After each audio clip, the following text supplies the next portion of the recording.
Hello, this is Kevin, and today we're taking a look at Sage Estimating version 25 that was released. Just taking a look at some of the new features. So in this video, we're going to be focusing in on a new feature for the spreadsheet called filters.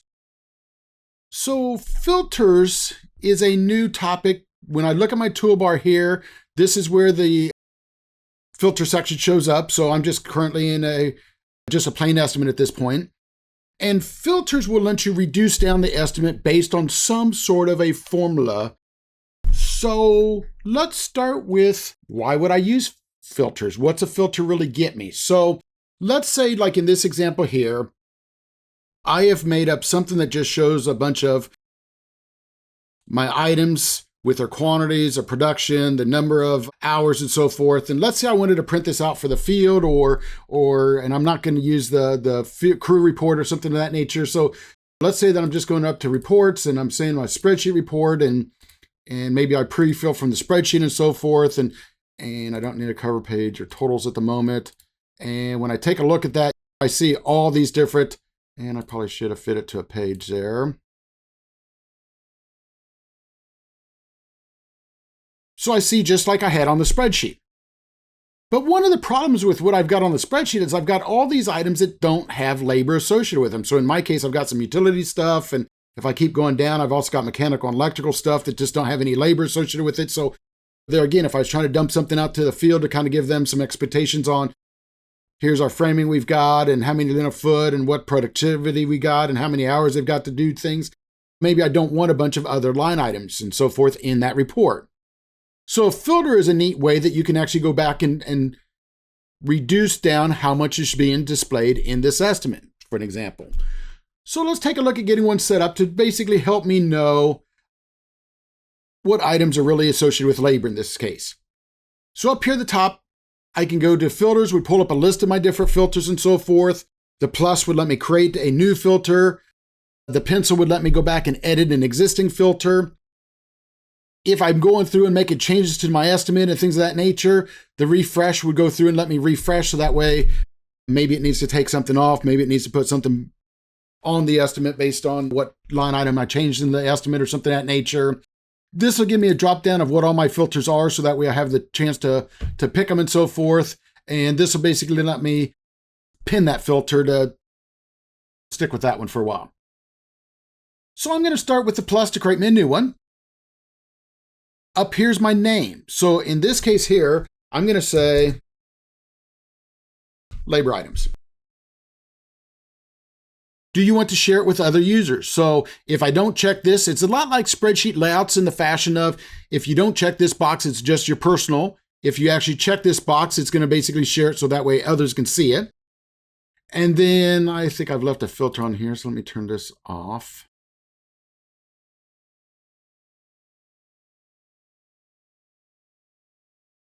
So then the way this filter works is over here is where you can write an expression. And you don't necessarily have to use these other boxes. You can actually come in here and type in what your expression is if you knew everything.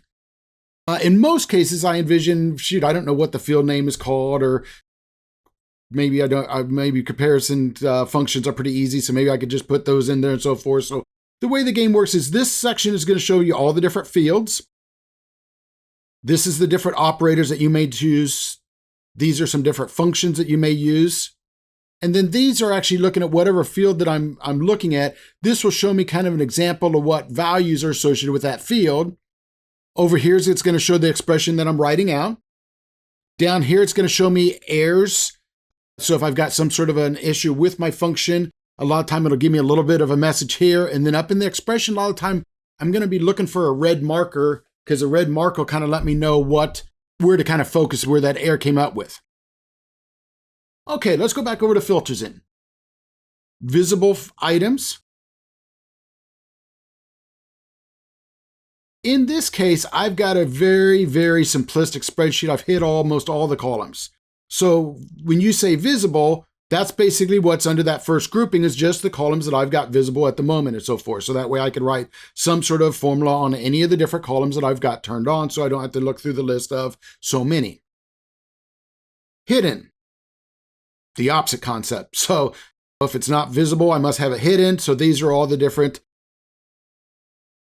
columns out there that I've got hid at the moment. There are some things that are not necessarily stored as a column in the spreadsheet. So for an example, labor exists. If you think about like when you add items to the database with like database editor, it's got like labor applicable. So that way I know whether it's labor, whether it's material. This is kind of the same concept. So they've got some formulas behind the scenes that are going that basically looks to see, is there labor associated with this item? Is there material associated with this item? So that way I can basically do a filter on that. So this is kind of cool because instead of me having to sit there and say, maybe the labor amount is not 0 or something of that nature, I can basically just use if labor exists type of a reference. This also has some of my price links, whether the item is a lump sum or not. So when you think about when you put in a unit price and it multiplies out, the extension is just the normal black and white. But if you go and put in like just the grand total, it kind of changes it to blue by default and back calculates the unit price. So those are called lumps. So that way I can also tell it, hey, show me any lump sum overrides that I've done on this estimate or things of that nature. So just other fields that might be within my estimate. Does it contain a highlight? So there again, maybe I could go through and say, I want to filter on my highlights, but I've got something in addition to just the straight turning on and off a highlight like I can do up here that I want some additional criteria. And then estimate fields are some other totals out there and things of that nature that there again, I could basically pick from. So some of these things might be like cover page things. So like contract amount, job size, some of those type of things. So maybe I want to go through there and try to say that show me all the items that the job size in my cover page matches up with the takeoff quantity in my spreadsheet for some reason, or whatever the case is. So it's just more fields. Some of them are calculated fields, and then some of them are from your info page and so forth. As I'm looking through this list, there's also a filter up here that I can use to help me find what I'm looking for instead of trying to go down through like all this particular information and so forth. So if I come down here, this is going to show me all the different fields and things like that, potentially that I could look through it that way. In this case, it's saying it's equal to. I'm going to say, in my case, I found that it seems like I'm more successful if I just say contains. And let's say that I want to look for something to do with hours. So if I go ahead and put hour in there and I put filter, you'll notice that then over here on the left-hand side, it's got a lot smaller because it's only showing me things to do with hours. So that filter could be sometimes nice when I'm going through and, okay, I want to find the amounts because I want to do something with the labor amount and material amount, sub amount, maybe a couple different variations where I don't want to have to scroll through the list to pick one and scroll through it again and find another one. So the filter is kind of cool because I could just say, okay, well, I'm looking for amounts right now. Slap my filter back on, and that way I could find my labor, material, sub, my different amounts pretty darn fast. So filter is just kind of a cool way of going through it and reducing this list down to something hopefully more manageable and so forth when I'm going through the listing. So in my example here, I'm going to go back to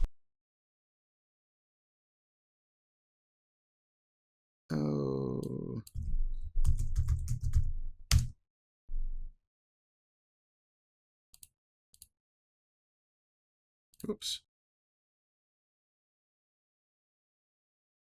Something to do with labor, let's say. As a matter of fact, let's not. Let's go to hours.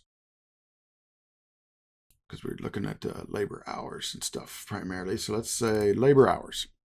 So when I double clicked on it, it put that over in the expression.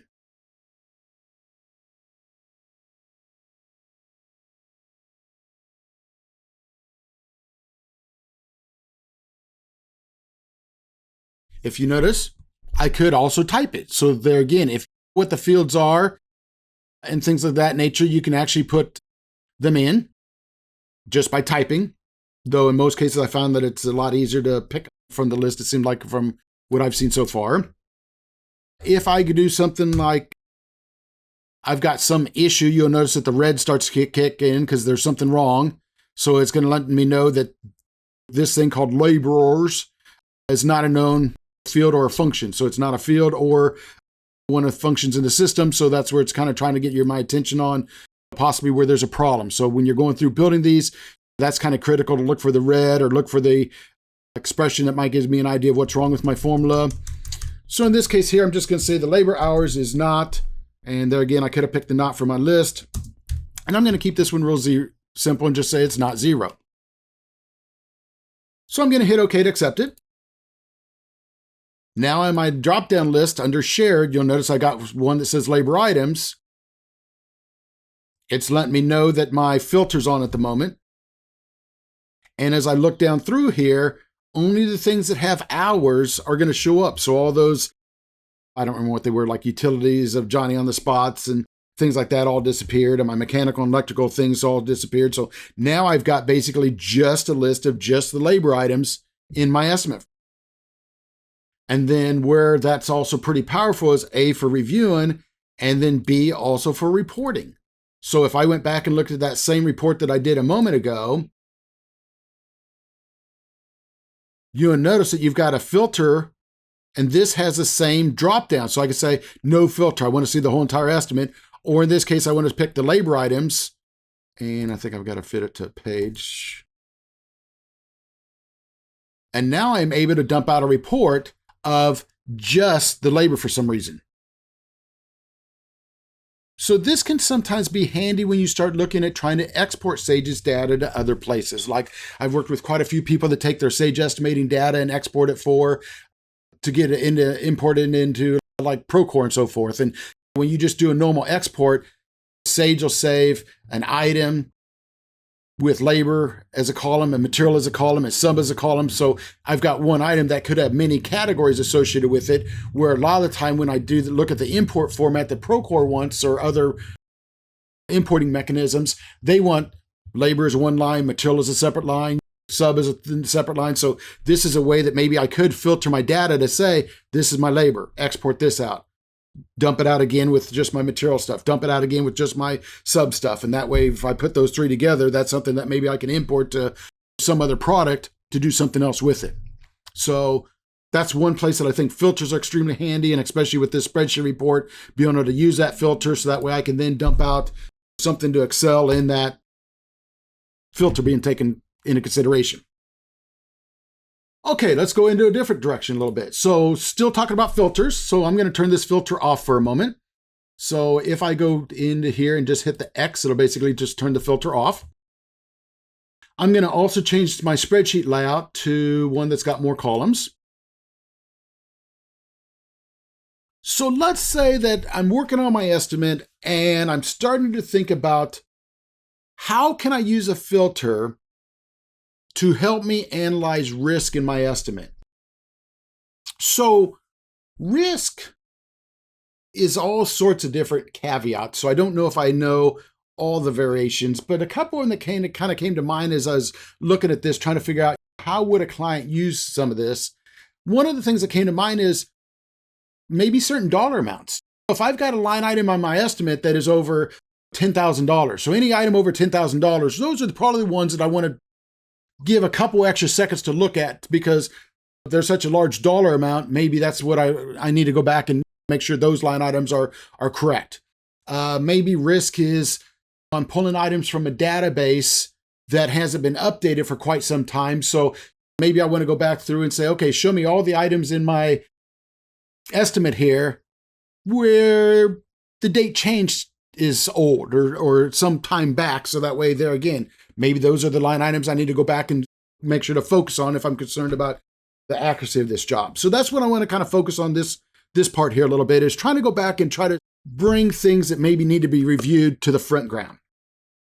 So the first one I'm going to do in this case is I just want to keep it simple. So I'm going to say all my estimates pretty small dollar amounts for the most part in this case. So I'm just going to say that realistically anything over $1,000, I want to look at that. And I'm just focused on material at the moment because I don't think I had any sub in this. I did have some sub, so I might do sub items also. In my case, I'm just going to focus on material at the moment. So I'm going to go and hit my plus and create me another new one.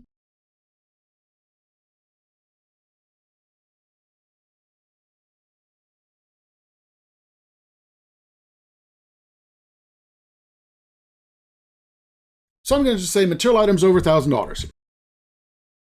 So in this case, I might go through then and say,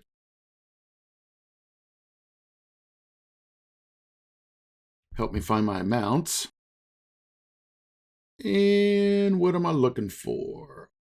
That's probably a visible column. So I'm going to say that my material amount is going to be greater than $1,000. If I go back and look at my list and pick it, now you notice that my estimates drop down to just the lines where my material is over $1,000. Okay, let's do another twist on that then. So let's go back and say, let's go back to the pencil here. And I'm going to say,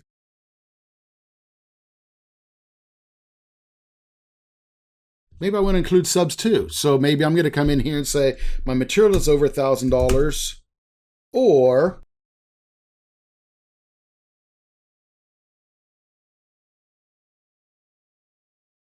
my sub amount's over $1,000. And if I go back and hit refresh then, now you notice that the material's about the same, but I've also now included a lot of my subcontract items because a lot of those were over $1,000. So there again, just a way of, instead of me sifting through hundreds of items in an estimate, here's the 50 items I need to really focus on, or some whatever number type of game. So just a way to try to figure out some way to bring something to my attention to be looked at. If I looked at filters, there's my list of all my filters out there. So that one that I just did, I forgot to share it with everyone else. So this is how I could come back and share it for others if I wanted to. This is also how I could go back through and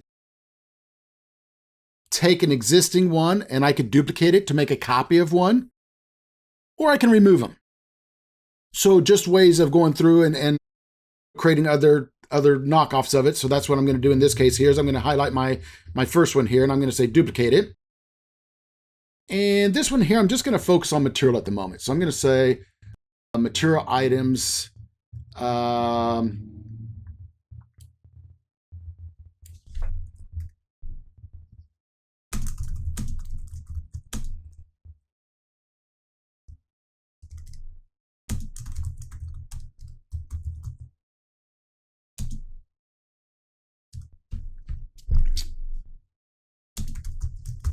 Whatever. Material items that haven't been updated in 30 days. So I'm going to say, okay, here.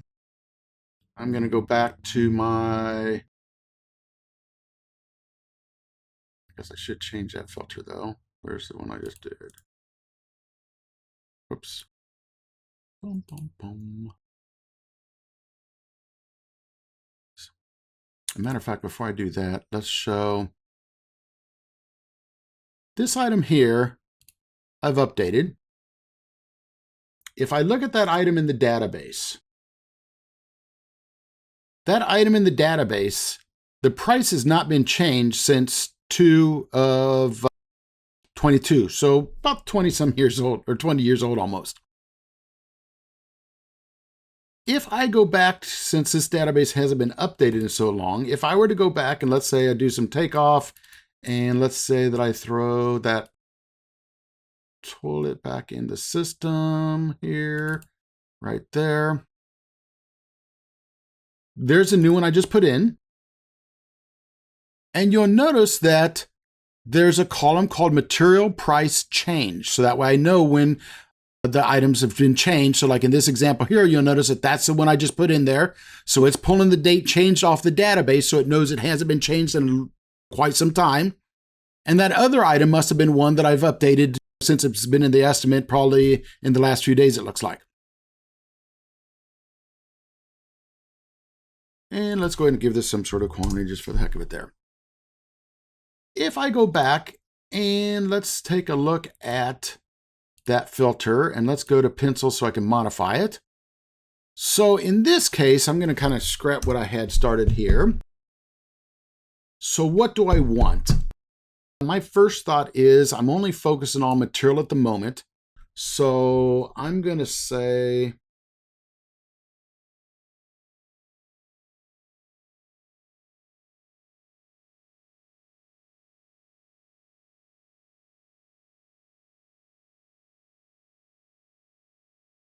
material exists.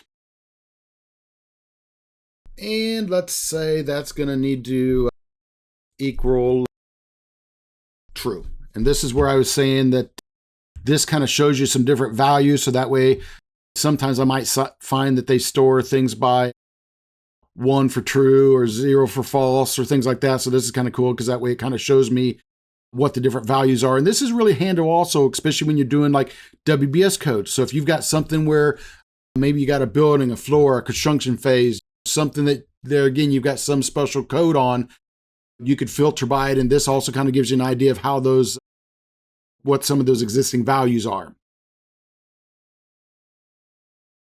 And let's say what?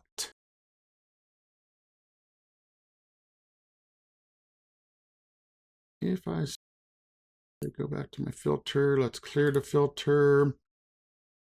Let's look at the material price changed.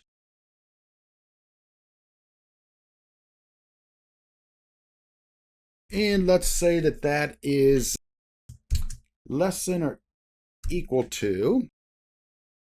And now I wanted to look at some sort of today's date and 30 days ago and something a little bit more complicated. So as I look through here, these functions really let me do other things with values. So for example, when I start looking at, I'm looking for a string of whether it starts with something, whether it ends with something, whether it contains. So there again, maybe I could say, show me all the items in my estimate where the item description contains ELC for electric or something of that nature. So maybe I've got some light bases or electricals or other things that, bang, I've got them in multiple areas. Let me do some sort of filter to find them and so forth. Patterns, turn things to uppercase, turn things to lowercase. What's the number of characters that's in that string? Things of that nature. So those are just kind of where you could take an existing text field and do some other things with them. Numeric type of functions. What's the minimum of 2 or 3 different values? What's the maximum of 2 or 3 different values or something of that nature?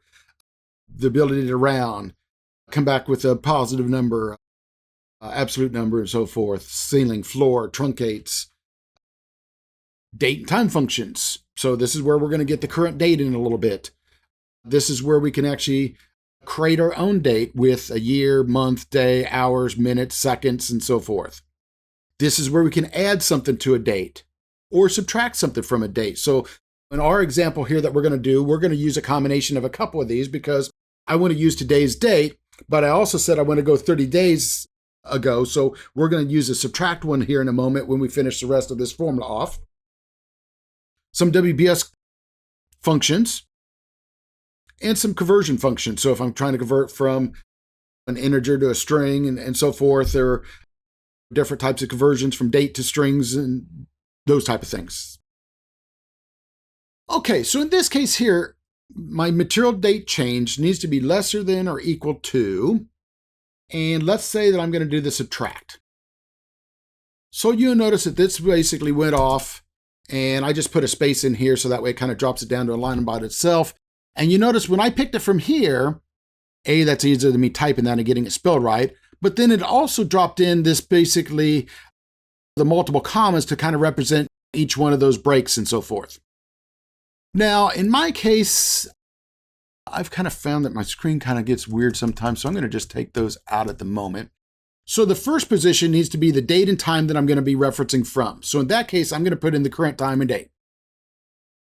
So when I double click on it, it's going to put that in there. I'm going to put my first comma, so that basically tells me that's my time and date. And then the next section here is going to be how many days do I want to subtract from that day. So in this example, I said 30. How many hours, minutes, and seconds? Let's say okay to accept it. So now if I go back and say refresh here, you'll notice that all of these items are things where the date changed are older than 30 days ago. So in my case, my database is pretty darn old that I'm using here. So a lot of my items are very old. So a very nice way that I could go back through there and say, there again, that's probably where I've got some risk in this estimate, because if somebody hasn't updated the estimate price in here, or they haven't updated the database recently, those are things I need to look at potentially. So for example, if I come back in here to, let's say this Johnny on the spot, and let's say that I change it to something different, I must have that item multiple times in this estimate. So I'm going to say yes, go ahead and change them all to that. So my date changed to something current for today. And if I refresh, that one will now drop off the list because it knows it's been changed within the last 30 days. If I go back and look at my filters, and let's say I want to duplicate that one. And let's say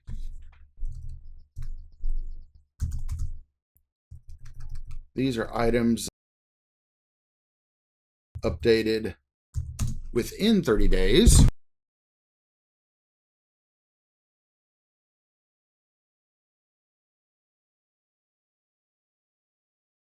And I'm going to close that down. I'm going to change to my other one there. So let's say updated within 30 days. Let's go to my pencil. Then I'm going to modify it. And the only thing I'm really going to do in this case is let's just change this little sign here around to say that it's going to be greater than or equal to 30 days ago. And if I go ahead and say refresh, now you notice in this estimate, I've only got 2 items that I've updated the price on it within the last 30 days. So they're, again, pretty handy. Maybe you got into a situation where you're doing some updating on an estimate and, oh, shoot, something I did was wrong. I had another job's bid or something of that nature where I've updated some things. So maybe I could go back and say, show me all the items I've updated today. So maybe I could go back and review because I think maybe I made a mistake in one of those. And there's also a time function in there. So you could actually say what time maybe an item was changed. Play around with it. I think that was kind of a couple things that we've seen there. I'm going to go ahead and turn my filter off again. So let's say that as somebody's going through an estimate, there's certain lines that maybe you've looked at and that's good. I don't need to keep staring at that every time. I know that I've got it updated. I know I've got a price that I want. So the next thought that I thought would be pretty cool with the filter function is having some way that you could flag an item to know if you've reviewed it or not, or what items you want to come back and review, or what items you haven't even looked at yet, and some things of that nature. So for this example, I'm going to go create me a WBS code. So I'm going to go up to my data, WBS. I'm just going to come down to here, and let's say review status, and 20 characters is fine, during takeoff is fine. And now I want to add that to my spreadsheet. So I'm just going to add that next to my description here. So I'm going to right click and say insert. And let's say review statuses. And there again, I'm just kind of making this up as I go. So I'm just going to pick some words here. So I'm going to say this item is good to go. And there again, since it's a WBS code, maybe I could do some fill downs with it. Maybe I can basically say, well, this one here I've looked at, and this one here I've looked at, and things like that, where I could kind of do multiple fill downs. You could still go off and double click, create a tab for this and sort by it and all that type of stuff here. Maybe as I'm looking at this excavation work, maybe I want to, let's look at this again. So maybe I want to come back and look at a couple items here, and this one, and this one.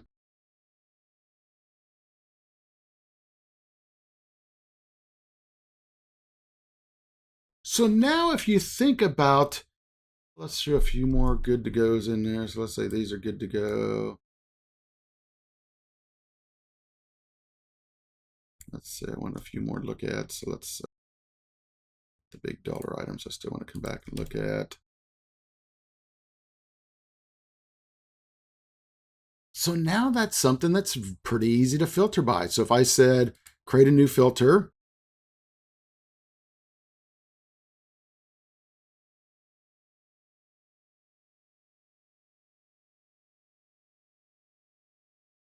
So maybe I'm going to say items not reviewed. Oh, that was a WBS code. So you'll notice that they're kind of in the same order too, which is kind of cool. So that way there's that review status that I just did. It's also showing me my values, so that way I don't have to try to remember how the heck did I spell those things. So in my case, I'm going to just say the review status, which coincidentally was WBS3, is got to be equal to, matter of fact, I probably want to say it's not equal to, good to go. So in this case here, it's going to bring up anything blank or anything that I've got flagged to look at again. So if I take a look at that, you'll notice that basically anything that was good to go has dropped off the list. But anything that says look at again or that type of thing, maybe that's showing up. Maybe I want to say, let's go back to the pencil.